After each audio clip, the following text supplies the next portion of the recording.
Բայց Ֆիդանի այսօրվա հայտարարություններում ուշագրավ նոր ակցենտներ կան։ Ոչ միայն Թուրքիայի արտգործնախարարը ոչ միայն հայ-թուրքական հարաբերությունները փոխկապակցվել է Հայաստան-Ադրբեջան հարաբերությունների հետ, այլ կոնկրետ նախապայմաններ է նշել,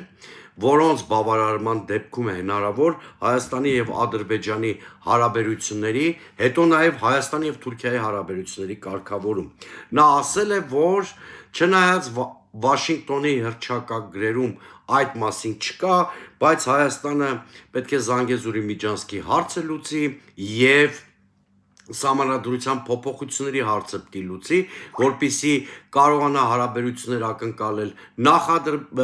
Ադրբեջանի, ապա նաեւ Թուրքիայի հետ։ Եվ այսպիսով պաշտոնապես արձանագրենք, որ Ադրբեջանի առնվազն երկու պահանջ արդեն դարձել են նաեւ Անկարայի պաշտոնական երկու պահանջ։